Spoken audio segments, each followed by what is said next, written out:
we're here today with the one and only, the famous and wonderful Rob Schwalb. Rob, how are you doing tonight? I'm still alive. That's good. Still alive. That's Yeah. good. So, Rob's going to be joining us for a little Demon Lord session this evening, but first we're going to be talking about some new stuff that's coming up in your world, and we're just going to keep it pretty loose. I don't have any real format. I've got some dumb questions for you that I hope you're willing to answer. Totally. And I think we had one from Twitter as well that I will end up getting to. So there's that. Let me pull that up in the meantime. But so, Rob, what's new and exciting? So I guess I'll keep it. Sorry, I'll keep it kind of structured. What's new and exciting for Shadow of the Demon Lord? What have you got coming down the pipe? We've got two really cool things coming up in November. November 12th, we're launching a Kickstarter for Occult Philosophy, which releases in a titanic explosion of awesomeness. Over 800 spells. It goes from rank 0 to rank 10. Gives you rules for being able to cast those spells. Gives you some supporting creatures. Probably a few new paths. It's almost done. It's really close. But if you've ever wanted to create a second sun in the sky in your Demon Lord campaign, this book has it. If you ever want to kill a bunch of kids, and who hasn't? Lord, not in real life, because we're not doing that. There's a death or necromancy spell that does it. No, it was a forbidden spell that does that for you as well. It is loaded with cool stuff. And the main thing is about this book is that I've been working on it for about 18 months. We've play tested all of it. And I think it really just kind of adds a lot of depth to the, I guess now 40 traditions that are available in the game. So it's an integral release to the game, and if you're a big Demon Lord fan, this is the one for you. The other part of this is that we are almost out of core books. Oh, so wow. This is a chance to do a second printing of the core rulebook, and with a second printing means that we're going to be able to include all the errata. We're going to be able to replace some art pieces to reflect the broader spectrum of Demon Lord as it has been revealed over the last couple years. And we have a new forward by Chris Pramus that's going to be going into it as well. So it'll be a solid, exciting release. So even if you have a book, this is a good opportunity to get a second book, because why not? Right. I have 5 second edition players handbooks. I have 3 third edition players handbooks, and at least 3 fourth edition players handbooks. That are all like just different printings. Different printings, yeah. Nice. So, is there going to be like increase? So I know that you're redoing some of the art and cleaning up errata. Is there going to be anything added, or that you changed really mechanically, or is it all just going to be kind of housekeeping on this reprint? The one thing I don't want to do with this book is, one thing that I want to remind everybody about is that we're not doing a second edition of Demon Lord. That's not what this is. Right. So we're not going to be doing anything that would change the pagination, so that even if you are a coward and decide not to, I'm just kidding. But if you decide you're not going to jump in and get a new core book, everything that you have already using the errata that we have on our website will plug in directly into this book as well. So it'll be completely compatible. Some of the things that we'll do is, like, I want Nightfall Blade to be so you can make an attack when you cast a spell. We might tighten up a few other areas in spells as well. We've already started by updating the wizard and to make the grimoire a little bit clearer. We'll probably also make the clockwork a little. Probably pull in the tech that we use for the Clockwork's Ghosts in the Machine, Victims of the Demon Lord supplement, to make sure that all syncs up as well. Okay. I have a question, and you may not have an answer for it, but, and this is probably, I know that I've had to ask you this personally, and I've had new players approach me about it, will there be any changing of the verbiage on like when you are a priest or a magician and you gain your novice path and it explains picking your traditions? Yeah, Because that's a thing that I got confused on. I know a lot of people do, so I just yeah. We're gonna change that text to make sure that it's crystal clear. Cool. Clear as mud. Clear as mud. Okay, so back to occult philosophy really quick. You said all those traditions are getting spells from rank 0 through 10 for every tradition? Every tradition. And that includes Fae and telepathy, telekinesis. Every time we've introduced a full tradition to the game, we've expanded out the tradition so that you get 2 new rank 0, 2 new rank 1, 2, 3, 4, 5, and 6, and then we have 1 new spell for 7, 8, 9, 10. Wow. And then we also introduced the Madness tradition for all you Cthulhu fanatics. This is gives you your cosmic horror bent. It's a lot of fun.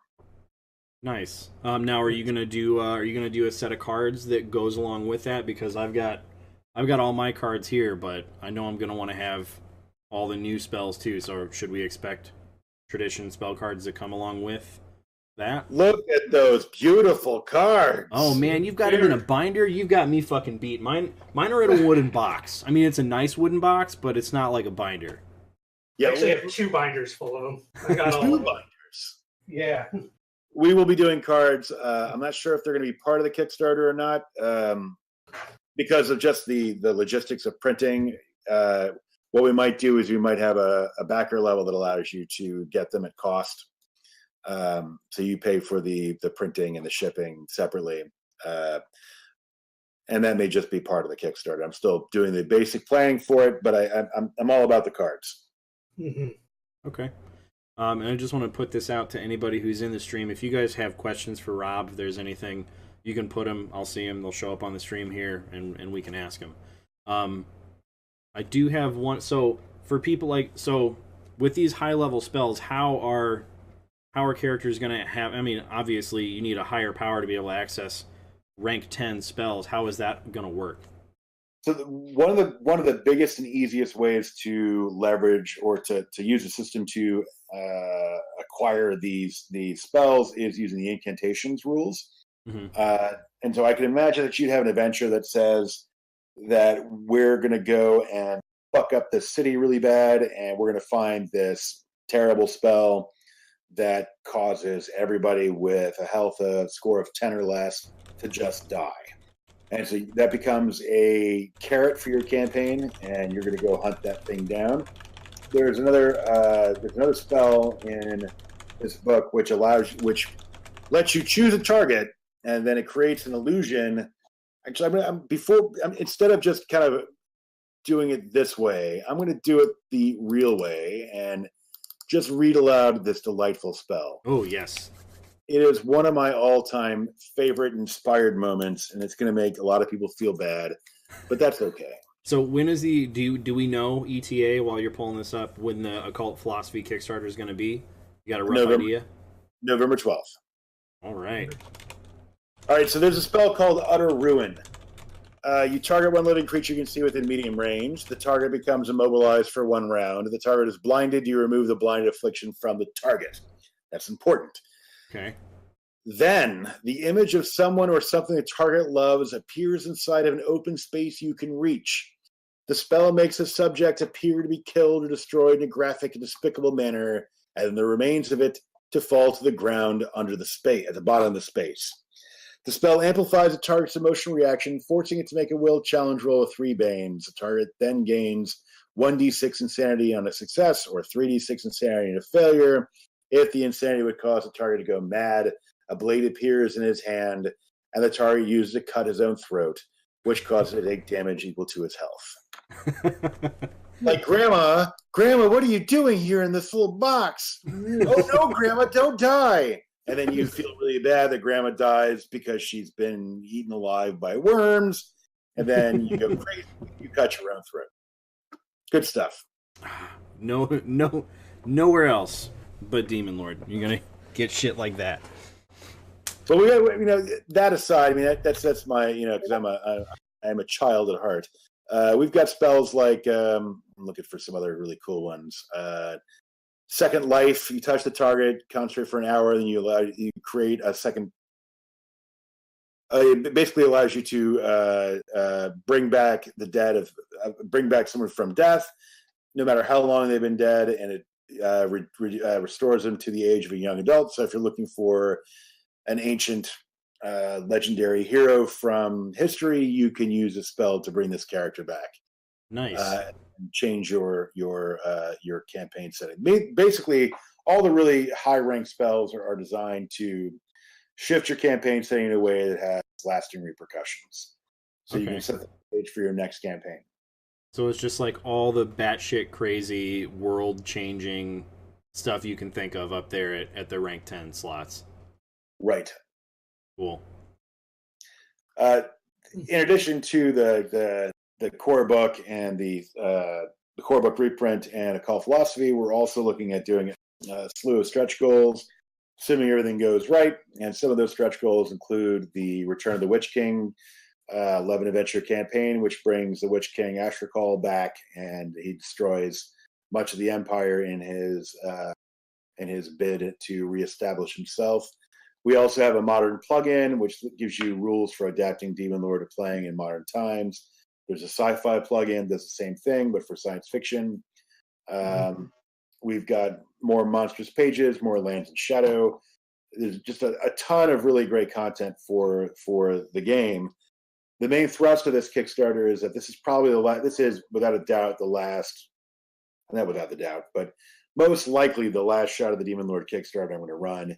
And so this gives us an opportunity to produce all of the products that are kind of banging around in my head, such as Speakable Things and War Codex, so mass combat rules and land management and all those kind of cool elements that some folks are looking for. We can produce those if this Kickstarter does super well. So I hope you check it out. Yeah, that's a lot of stuff, man. I don't know how you do it. All of the shit that you do. That's a lot of shit. Yeah, it's a little much. It's a little much, but so far, we have 171 SKUs for Demon Lord.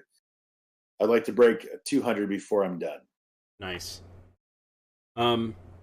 Okay, so I might have more questions later, but so I know there's a Demon Lord board game in the works, right? I know that I've played at least 2 iterations of it at this point at cons, and I haven't kept tabs on it in probably a good 4 or 5 months. So where's it at now? How's that coming along? We did a public play test for it maybe 6 months ago, maybe somewhere in there, and we got great feedback on that run. One of the things we were looking at was trying to make sure the game is as focused as possible, and also tighten up the amount of time it takes to complete a game. So what we've done is we've dropped a lot of. If you played in the previous iteration, we've focused this down on being focus it so that it is a cooperative experience where you and the other patrons are fighting against the Demon Lord. So you have 2 trackers, one of light and one of shadow, and as you're sending heroes to go and engage the encounter cards, you have the opportunity to increase the shadow or increase the light. We have demons and cultists that show up to make encounter cards harder. We have reaches that cause rips in reality, which make things even more difficult. The gameplay is super fast, has fewer dice than the original draft had, and I'm pretty happy with it. Well, we're getting ready to launch our next playtest round, probably the next week or so, and then we expect to go to Kickstarter for this in March of 2019. Okay, so March of 2019 for the board game Kickstarter. Now, is it going to be? Is it hex based now? Do you guys have tiles that come out as opposed to a board? It's a board. It's a relatively tight board. It's not because the idea is that we want to get away from all the extra components that were in it. At one point, the game had a bag of tokens and Oh yeah. 8 different kinds of dice, and we rein it in to keep production costs where they need to be, and then also to be able to deliver a play experience that people get into without having to do too much setup. Because we were finding that playtime was really, really long in the draft before, and this one is actually a more streamlined play, and it's just as fun, if not more fun. And what's the player count on it? I think it's 3 to 5, but we're including an optional rule that allows one player to take on the role of the Vizier of the Demon Lord. So you're playing against the other 5 players. Oh, I like that. I like asynchronous gameplay. Yeah. When did you say it was again? Sorry, one more time. Looks like March. We'll be running the Kickstarter for that. Yeah, it'll be probably a 30-day Kickstarter. Okay. One of the things I think is really cool about this product is that not only are we producing the board game, but it'll also have stats for all the major patrons, so you can use them in your Demon Lord campaigns. Sweet. Nice. Now, are interesting things still in the board game? They have been folded into rewards that you get for completing encounters. There's a reward deck or treasure deck that so some of those things are built into that. Okay. Cool. So what else? I know that there's more to everything Schwalb Entertainment is doing than just Demon Lord. I know that there's I think I saw the Akuma and then you've got the Black Star that just ended. There's Punk Apocalyptic. So where's all that stuff at?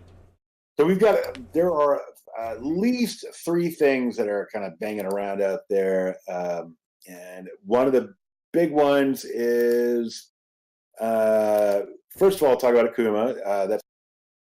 Akuma has been a really great product. It gives you a whole entirely new setting. It's from our Mike Myler's and friends. So far, I've liked everything they've done. They really kind of grok the Demon Lord ethos. The Black Star Death and Decay is another product that started with a Kickstarter that just closed, I believe, that gave you a selection of super nasty monsters, and then they hit a bunch of stretch goals, which added, I believe, relics and more monsters and more paths and more kind of crunchy bits for the game. So that's all in the works, and that should be coming out. The one I'm really excited about right now is Cecil Howe's The Forest Hymn and Picnic. Oh yeah. This is a Demon Lord engine game that basically you play strange animals, lost people, and ghosts who build their bodies from stuff they find around them. It is a super exciting and fun setting. Game system works just like Demon Lord with a few tweaks, and you could find that over at the Forest Hymn and Picnic on Kickstarter. Last time I checked, they're just over 50% funded, and they've got about 18 days to go. And that is the Forest Hymn it's kind of like a family friendly type thing, right? Like it's Very an much all ages game. Yeah, and it's inspired by the Wind of the Willows wall, and if you're a fan of the Decemberists, that kind of music stuff goes with it. And I just checked again; they're 12,000 out of 20,000, so they're getting close. Nice. And then also I forgot you just got Demon Lord localized in German, right? There's now Der Schatten. I don't know how to say it in German, but I don't have the page open right now, but yeah, it is. Look for it while we're talking. But yeah, the Germans are doing pre-orders for the German edition of Demon Lord, which accompanies the Italian edition, the Spanish edition, the Portuguese edition. And so far, I've looked at the PDF. It is a glorious, glorious book. Yeah, I'm really excited what they've done. They've pretty much just like what my other partners have done as well, is that they've kind of made it their own thing, and so they make tweaks to the layout, and I've worked with the editor to make sure that everything is properly translated and the intent is clear. Looks really good. That's pretty cool though. I never really thought about the fact that those books would vary in more than just the words. So really, like as a collector, now I'm kind of interested in having those, even if I can't read them, like just to see the other take. Because I know also other countries, they kind of have things that are more taboo. Like, have you seen a localization of Demon Lord where anything was purposely like toned down or didn't translate well or had to be changed because of whatever culture it was being localized to? Not too much. When you translate English to Portuguese, the book just grows by 30%. So you have to make some careful edits to try to keep the page control. There was a similar problem in the Italian edition. The Italian edition broke the book up into a player's guide and a game master's guide, and also included adventure, and it was in a box set. Der Schatten des Dämonenfürsten, which is a German edition. Seemed there were certain things that didn't come through. For example, there's the Whole of Glory spell, and while I'm sure Germany has, not that I've been there to be able to confirm this, but I imagine there are probably glory holes. I would make that same wager, but I don't know what they call them. So, if I do a Google Translate thing, looking up glory hole to German, it doesn't have probably carry the same connotation. Probably not. Because I'm a child. we're all children here. It's fine. What about Punk Apocalyptic? I know that you had the banner at Winter Fantasy this year, and there was I think there was some Punk Apocalyptic testing going on, right? So where's everything at with that? After Winter Fantasy and Alcon, I came back to my desk and I decided I was going to go ahead and make it tighter. Feedback on the original draft was really positive, but I really wanted to go in and make it its own thing. I'm about 40% of the way through on the redesign, and I'm aiming for a June 2019 release for that. And for the kids at home that don't know what Punk Apocalyptic is, it is a post-apocalyptic tabletop role-playing game that is loaded with vulgarity and nastiness. If you want to punch Nazis in the face or gun them down, this is a game for you. It's got mutants, it's got monsters, it's got all sorts of really, really filthy characters. It's going to be a really fun game. And Nice. It's built using the same game engine that Demon Lord has. So you'll be able, if you know how to play Demon Lord, you'll be able to play this game. That's what I like to hear. Well, what else, Rob? Do you have any other top secret things that I haven't already bugged you about that you want to titillate us with? Sure. So, there's this one game that I'm working two things I wanted to tell you about. And these are just crazy ideas that might get unlocked with the occult philosophy stretch goals. But one is, it's tentatively titled. Well, there are two names for it. I haven't really decided. The other day I said in another podcast, I said it was a free company of 4 towers, but I'm also thinking it might just be called Filthy Lucre. It's my love letter to Greyhawk, and I really hate using the term love letter, but it is. And it's because Greyhawk may never, ever, ever come out for D&D. So rather than, and you probably don't need a D&D, but I want to make a game that tries to go back and capture the ethos of what Greyhawk was all about. I want to play scoundrels going to loot dungeons of their treasure. That's what I want to do. And I want to have a mix of characters. So the idea of this game is that it becomes more family-friendly than Demon Lord, so you don't have to worry about hateful defecation or Desire's End or any of that stuff. But the idea is that you go in and you build these companies in this massive city that sits over top a sprawling dungeon, and there are 4 big towers. Each of those contain different scary things. And there are portals that the Mad Wizard Boar Walsh, because, this is a Greyhawk-inspired setting, so you have to have an anagram of your name, has just amassed this scary dungeon sprawl full of terrifying things. So so part of this was inspired by Greyhawk, but it was also inspired by Kings of the Wild, if you know that book, where it's kind of a D&D-esque adventure story where there's a adventuring party that's come out of retirement to go save the daughter of one of the characters. So I think it's going to be a really fun game. The other one is Abaddon, the Angel of the Void, which the game posits that you wake up from cryo sleep and you have cryo sickness, and so your character is weak and kind of feeble, but the spaceship is overrun by demons and mutants and monsters. So you have to go and fight them to find your way to complete certain missions. I imagine I liken it to Doom meets Demon Lord.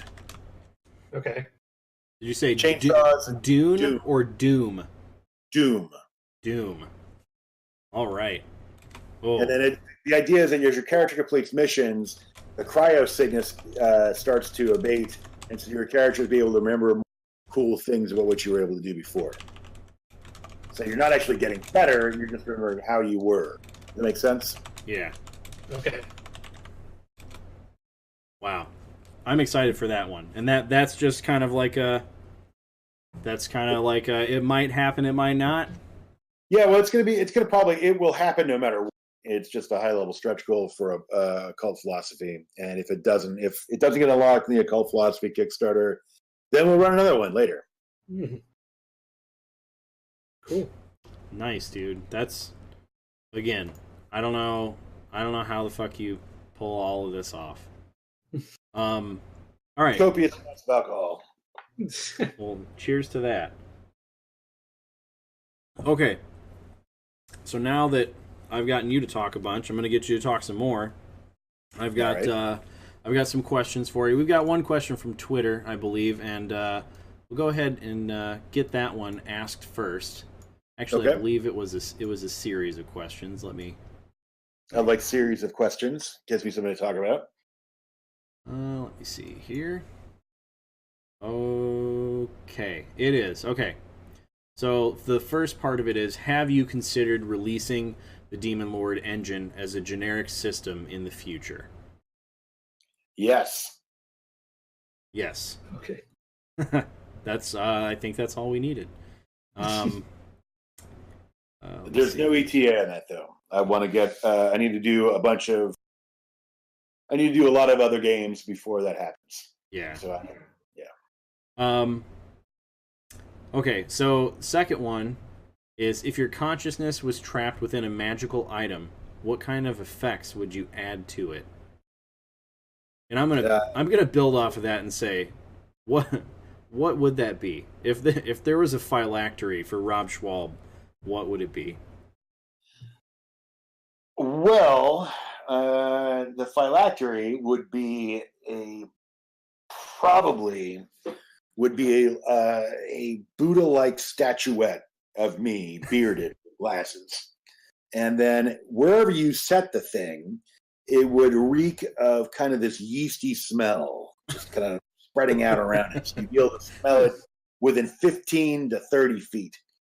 When you spend any more than maybe 3 rounds within the area, you have to start making Constitution saving throws in order to avoid becoming intoxicated by the power of the statue.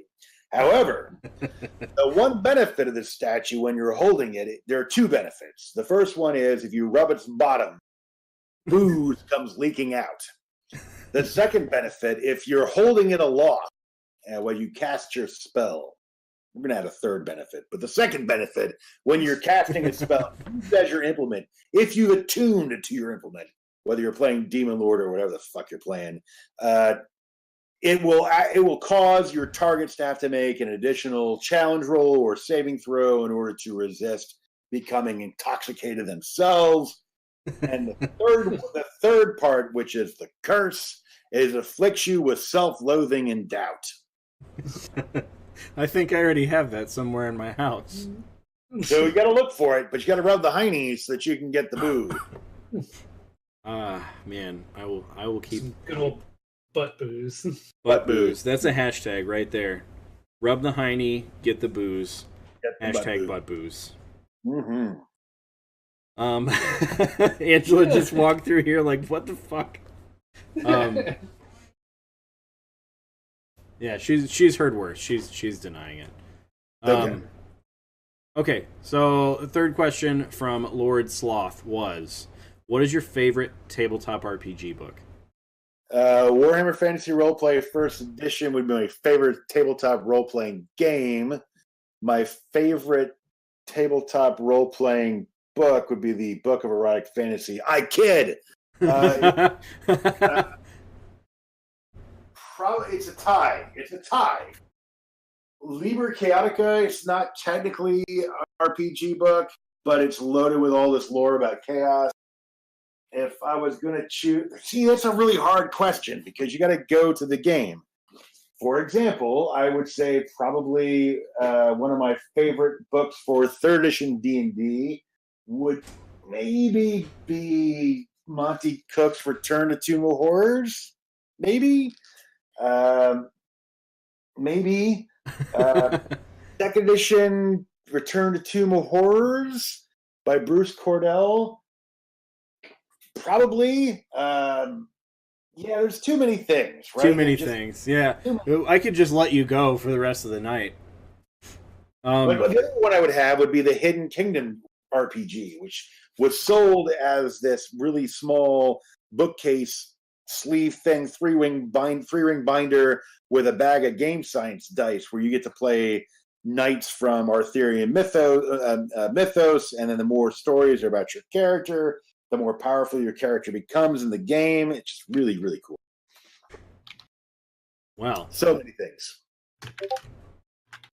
All right. So, and then we had another question, and I think I already asked it, and that was from Arleon on Twitter, and he wanted to know if there's going to be new ways to acquire power beyond power level 5 for occult philosophy. And I know you said incantations, so I think that's covered. Well, we also have, there's also the Paragon Path that's in Forbidden Lore. We will be expanding on that probably inside of occult philosophy space permitting.